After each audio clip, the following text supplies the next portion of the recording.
Sebelum memulai aktivitas pekerjaan, semua karyawan harus dipastikan steril terlebih dahulu dan mengenakan pakaian khusus untuk meminimalisir kontaminasi silang.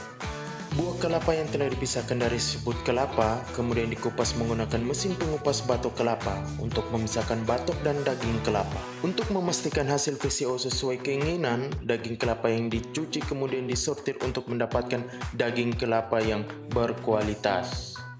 Selanjutnya, daging kelapa yang sudah dipotong-potong diparut menggunakan mesin parut kelapa.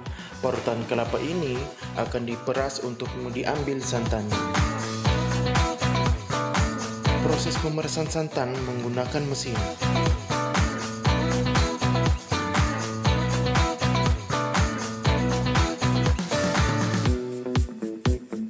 Santan yang telah diperas harus langsung disaring agar ampasnya terpisah. Hasil berupa perasan santan segar kemudian dimasukkan ke wadah untuk difermentasi.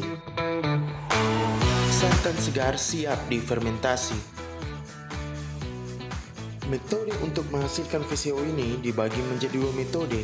Yang pertama metode fermentasi dan kedua metode dibekukan. Dan kali ini kami menggunakan metode fermentasi.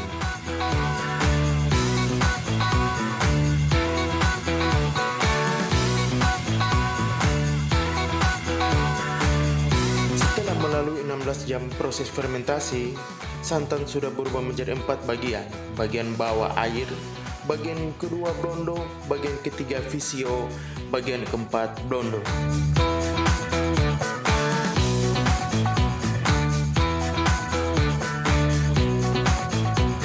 Selanjutnya, hasil fermentasi dipisahkan.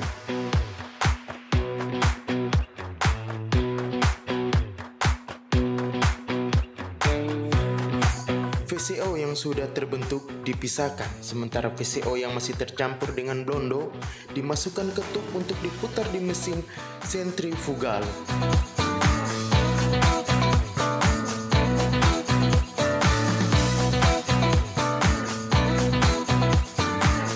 Biarkan mesin sentrifugal berputar selama 30 menit. Hasilnya akan terjadi pemisahan lagi, minyak VCO terpisah dari blondo serta air. Setelah mendapatkan VCO, langkah selanjutnya VCO dimasukkan ke dalam mesin vakum. Kemudian VCO divakum selama 6 jam dalam suhu 50 derajat Celcius. Fungsi mesin ini adalah mengurangi kadar air dalam VCO sekaligus memperpanjang usia VCO itu sendiri secara alami.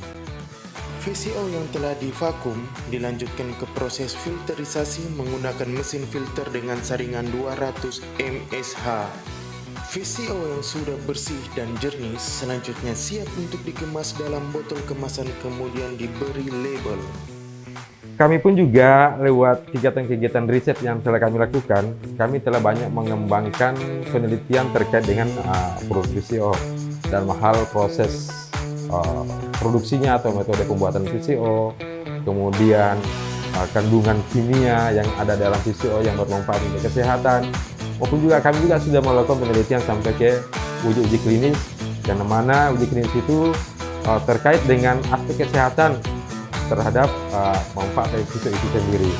Di dalam VCO sendiri itu memiliki kandungan yang sangat baik, ya, karena dari kelapa itu sendiri memiliki asam lemak yang sangat baik untuk kesehatan, karena secara ilmiah bisa dijelaskan bahwa minyak kelapa itu mengandung asam lemak jenuh sekitar 90% dan asam lemak tak jenuh sekitar 10%. Nah, namun asam lemak tak jenuh dari kelapa itu sendiri itu merupakan medium chain fatty acid yang merupakan rantai asam lemak rantai sedang dirubah menjadi energi dalam proses metabolisme dalam tubuh. Nah, khusus untuk VCO sendiri, di samping mengandung senyawa-senyawa aktif dari minyak kelapa tadi, karena prosesnya tidak melalui proses pemanasan, juga mengandung senyawa-senyawa seperti antioksidan, dan itu sangat baik untuk kesehatan. Beberapa hasil penelitian yang telah kami lakukan bahwa senyawa-senyawa antioksidan yang ada dalam VCO itu sendiri adalah merupakan senyawa fenolik, diantaranya adalah senyawa tokoferol, senyawa sterol, dan senyawa-senyawa lain yang merupakan mikromolekul yang ada dalam VCO. Nah, dari hasil kajian yang kami lakukan bahwa manfaat PCO dari aspek kesehatan itu memang banyak disumbangkan oleh adanya komponen fenolik tadi. Bahkan kajian yang terakhir kami lakukan bahwa kami telah melakukan uji klinis terhadap hewan percobaan manfaat dari PCO terhadap organ-organ dari hewan percobaan tersebut, baik kelenjar tiroid, darah, kemudian hati, limfa, dan ginjal. Itu kami sudah lakukan uji klinis terhadap pengaruh PCO atau komponen fenolik, senyawa fenolik yang ada di PCO terhadap aspek kesehatan, dan ternyata hasilnya itu sangat signifikan terhadap perbaikan fungsi organ dari hewan percobaan tersebut. Di awal-awal kita mungkin mengenal PCO sendiri, banyak orang-orang menjelaskan lewat pengalaman empiris mereka bahwa yang bermanfaat di PCO itu adalah asam laurat. Ternyata dari riset yang kami lakukan bahwa asam laurat di minyak goreng yang sudah melalui proses pemanasan itu sama dengan asam laurat yang ada di dalam PCO. Sehingga menurut hemat kami bahwa antara PCO sama minyak goreng itu berbeda dalam hal kandungan senyawa fenolik, karena kandungan asam lemaknya, khususnya asam laurat itu hampir sama kandungannya antara PCO dengan minyak goreng. Namun juga minyak goreng pun juga merupakan minyak yang sehat. Karena kenapa? Dari struktur kimia yang ada di dalam minyak kelapa khususnya, seperti yang kami jelaskan tadi, bahwa itu mengandung asam lemak tak jenuh sekitar 90%, dan asam lemak jenuhnya itu merupakan golongan medium chain fatty acid.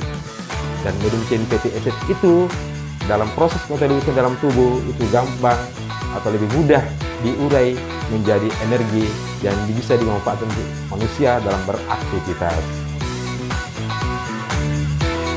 Sentra IKM Kelapa Bitung hebat!